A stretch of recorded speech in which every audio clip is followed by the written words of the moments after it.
Hello and welcome to financial ultimate curiosity classes. इस video के अंदर हमें NISM सीरीज़ 9 का chapter 3 registration code of conduct and a general obligation of merchant banker के बारे में पढ़ेंगे। पहला क्या, definition of a merchant banker. Definition पहले इसके चेंज करूँ। अब definition of a merchant banker in the SEBI merchant banker regulation 1992, a merchant banker is a defined any person who is engage in a business of issue management के अंदर है, या either by making a agreement regarding selling, buying और subscribing और to a securities और acting as a manager, consultant, adviser, rendering corporate advisory services in a relation to a such issue management. अगर कोई बंदा इस एक्टिविटीज़ के अंदर है तो वो एज अ मर्चेंट बैंकर वो कंसिडर करा जाता है। अब मर्चेंट बैंकर तो ठीक है, डिफाइन उन्होंने बताई। अब कैटेगरी देखते हैं कि किस कैटेगरी के मर्चेंट बैंकर्स होते हैं। पहला, an applicants for the grant of a certificate of registration as a merchant banker need to submit to a SEBI in a form A के अंदर सबमिट करना पड़ेगा, specified in the SEBI merchant banker regulation.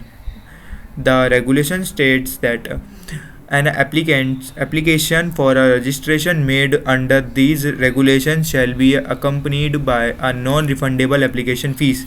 एक form A के अंदर non refundable fees charge करी जाती है, जिसके थ्रू आप कैटेगरी 1 के मर्चेंट बैंकर आप बन पाते हो। अब इसके अंदर कैटेगरी 1 के बारे में ही पढ़ना है। To carry on any activity of the issue management which will inter alia consist of preparation of prospectus and other information related to the issue, determining financial structure, tie-up of a financiers and the final allotment and the refund of the subscription।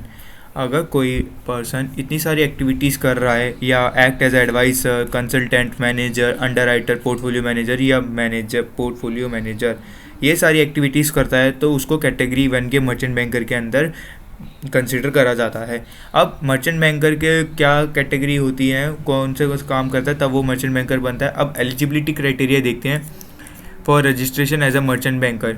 N application seeking a registration as a merchant banker shall comply with the requirement such as a capital adequacy requirement और registration fees and criteria for fit and proper person etcetera which would be discuss in the following section के अंदर discuss करिए।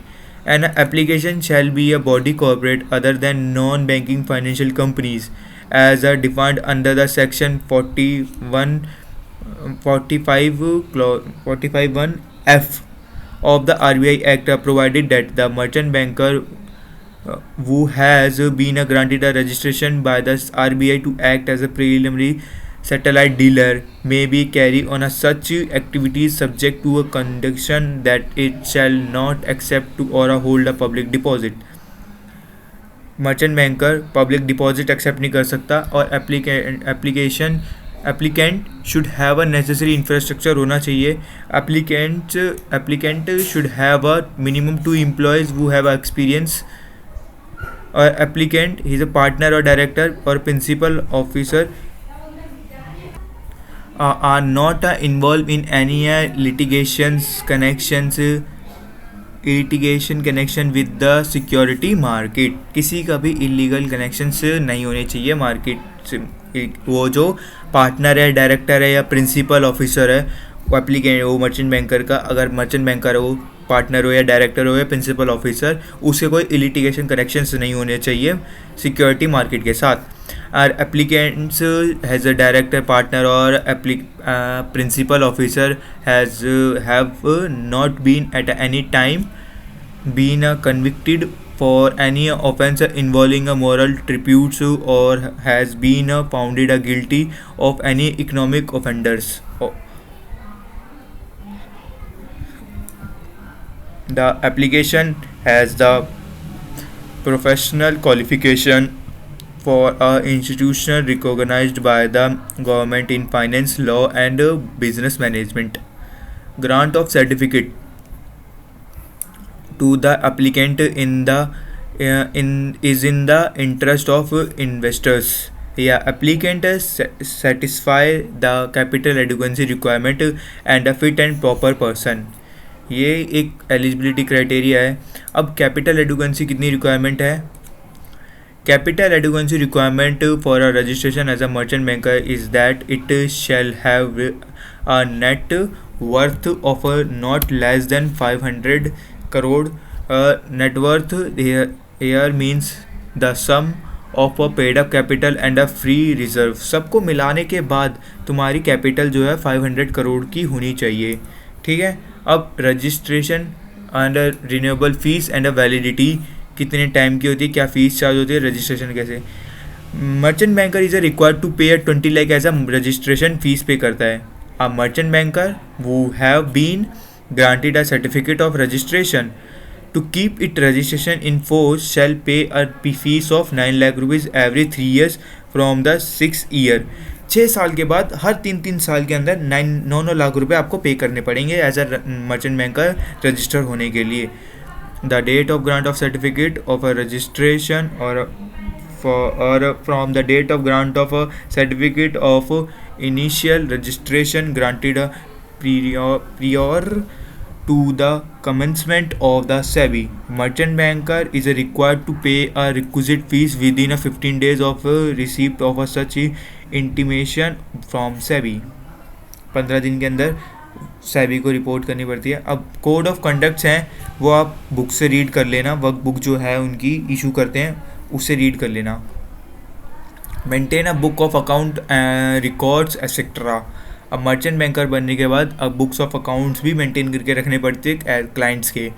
The solvency and financial stability of a merchant banker is of a prime importance to the merchant banker business SEBI has prescribed. Every merchant banker shall keep and maintain the following a book of account record and document namely. क्या है वो किसके, clients के accounts records document सारे के सारे preserve करके रखता है मर्चेंट बैंकर. क्या होते हैं इसके अंदर, copy of balance sheet, profit and loss, audit report, statement financial positions, record and document pertaining to a due diligence exercised in a pre-issue and a possess activities of a issue management and in case of a takeover. Every merchant banker shall intimate to a SEBI to place where the book of account record and document are maintained. सभी merchant banker को करना पड़ेगा. Every merchant banker shall after the end of each accounting period furnish to a SEBI a copy of balance sheet, profit and loss account and such other document for any other preceding 5 years. आपको clients के जो records है 5 साल तक maintain करके रखने पड़ते हैं अपने जो क्लाइंट्स जो आपके पास आते हैं. Every merchant banker acting as a underwriter shall allow a maintain the following record with respect of detail of all agreement entered with the body corporate, total amount of securities of each body corporate, statement of a capital adequacy requirement, such other records as may be specified by SEBI from a time to time. The above document is a need to maintain for a minimum period of 5 years. कम से कम 5 साल तक आपको उसके books of accounts को maintain तो करना पड़ेगा employees के, वो क्लाइंट्स के. Responsibilities of a lead manager की क्या रिस्पॉन्सिबिलिटीज़ होती हैं. A lead manager are responsible for handling a key aspect of a security issuance including pricing, financing and distributing the securities. They must ensure that their duties such as disclosure, allotment and refund are clearly defined and share with SEBI at least 1 month before the issue open. सब कुछ 1 महीने पहले, issue open होने से पहले सब कुछ disclose करना पड़ेगा. If there are a multiple lead manager their role should be clearly defined.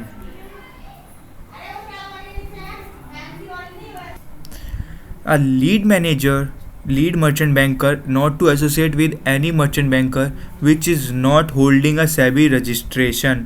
अगर कोई मर्चेंट बैंकर SEBI की रजिस्ट्रेशन होल्ड नहीं कर रहा तो उसके साथ जो रजिस्टर्ड मर्चेंट बैंकर है वो वर्क नहीं कर सकता.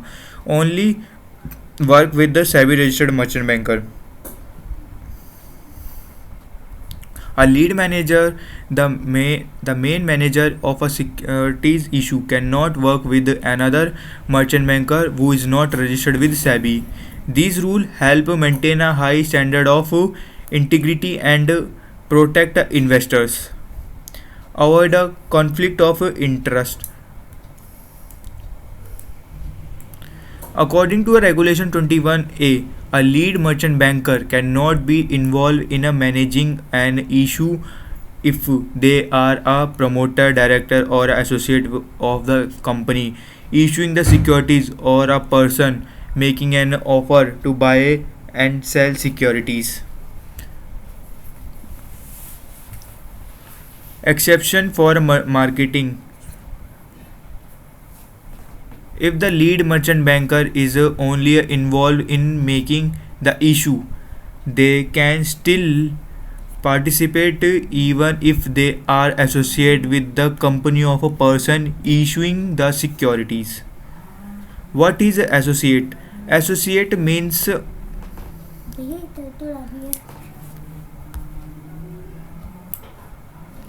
what is associate? Associate means one party control at least 50% of a voting right of the others. One party has control over the others. They are common director between two companies except a nominee director.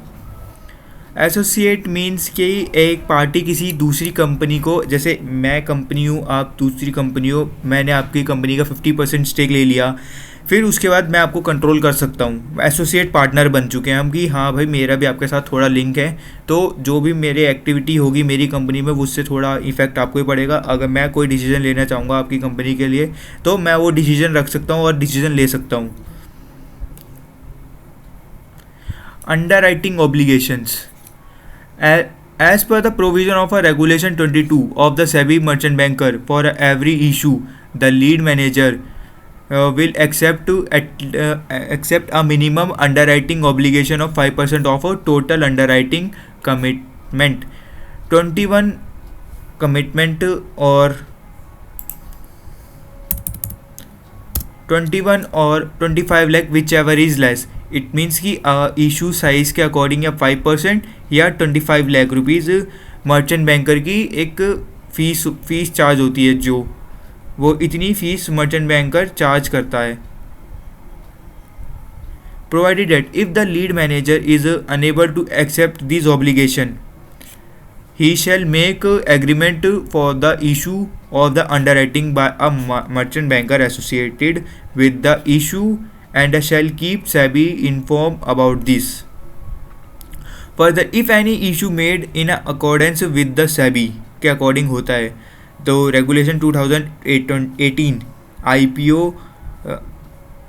IPO by SME companies, the merchant banker shall itself or jointly with others merchant banker associate with the issue underwrite at least 50% of the issue size का 50% as a fees charge कर सकता है कोई भी merchant banker, अगर वो SME companies है.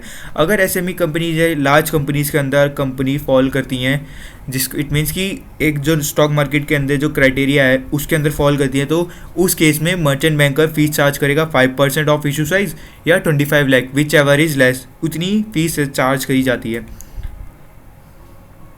अब appointment of a compliance officer in order to deal with the investor grievances and any compliance issues with the code of conduct, a merchant banker is required to appoint a compliance officer to ensure the proper compliance to all the rules and regulation applicable to the merchant banker as per Regulation 28A of the SEBI Merchant Banker Regulation. Every merchant banker shall appoint a compliance officer को appoint करेगा, who shall be responsible for monitoring the compliances of the act. एक merchant banker जो है वो register करेगा compliance officer को, जो देखेगा कि सारे के सारे कंप्लायंस प्रॉपरली फॉलो हो रहे हैं कि नहीं हो रहे हैं। एंड रेगुलेशंस, नोटिफिकेशन गाइडलाइंस, इसके अंदर भी सेम वही है, ज़्यादा कुछ है नहीं। Redress investor grievances in and a score, एक सिस्टम है जिसके अंदर इन्वेस्टर्स की प्रॉब्लम्स को रिजॉल्व करा जाता है, जिससे ट्रस्ट बिल्ड हो सकेगी, हाँ हमारे साथ कोई फ्रॉड नहीं होगा। SEBI provided for a system of processing of investor complaint against listed companies called a SEBI complaint redress score के अंदर जाते हैं, कंप्लेंट फाइल करते हैं कंपनी के खिलाफ। Silent feature of the system, ये एक साइलेंट फीचर है। अब इसके अंदर centralise database of all companies का एक सेंट्रलाइज डाटाबेस है। इसके अंदर online movement of companies complaints to the concerned listed companies, online upload to actions taken report upload करी जाती है online by the concern intermediaries companies, online viewing by investors to actions taken on the compliance and it current status, compliance arising out of issues that are covered under the SEBI act के अंदर issue arise होती है, cover करी जाती है। Security contract regulation regulation act, depository act and rules and regulations made thereunder and provision that are covered under the section 26 of a companies act. इतने सबके section एक एक्ट्स के अंदर सभी को पूरा कोई कंप्लेंट है उसको कवर करा जाता है। और companies act are complaint dealt with the SEBI for redress of investor grievances. Each merchant banker is given a user ID, सब मर्चेंट बैंकर को मिलते to gain access of the core website का access कर लेते हैं। The merchant banker is expected to log in to the website on a daily basis to check for any new complaint uploaded by the SEBI and to initiate steps to get their resolve at the earliest. At started above, the merchant banker is also expected to submit the action report in the respect of each such complaints के खिलाफ merchant banker को भी action report submit करनी पड़ती है। That's it, इसके अंदर ज़्यादा कुछ था नहीं। इसके अंदर हमें स्कोर सिस्टम पढ़ने को मिला जिसके अंदर किसी इन्वेस्टर को कोई प्रॉब्लम होती है, कंपनी के खिलाफ कुछ प्रॉब्लम्स फेस करता है, तो उसके खिलाफ वो इन्वेस्टर कहाँ जाता है, वो स्कोर के अंदर जाता है जहाँ पे वो अपनी कंप्लेंट को रजिस्टर करता है, जिसके बाद सेबी उसके खिलाफ एक्शंस लेती है और उसके लिए मर्चेंट बैंकर को अपॉइंट करा जाता है, वो सब उस कंप्लेंट्स को रिजॉल्व करते हैं।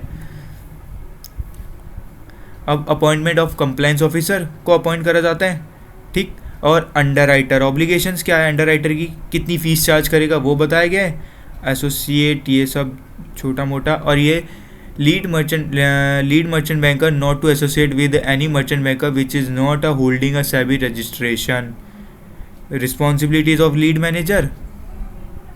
और मेंटेन क्या कौन कौन सी बुक्स मेंटेन करनी पड़ती हैं ये पढ़ा है हमने, और registration renewable fees and validity कितनी है, और कैपिटल एडुकेंसी कितनी रिक्वायर रहती है, और एलिजिबिलिटी क्राइटेरिया क्या रहता है मर्चेंट बैंकर बनने के लिए, और कैटेगरी और definition. That's it, chapter finish. अब मिलते हैं नेक्स्ट वीडियो के अंदर। उस वीडियो के अंदर हम चैप्टर 4 के बारे में डिस्कस करेंगे। Bye bye.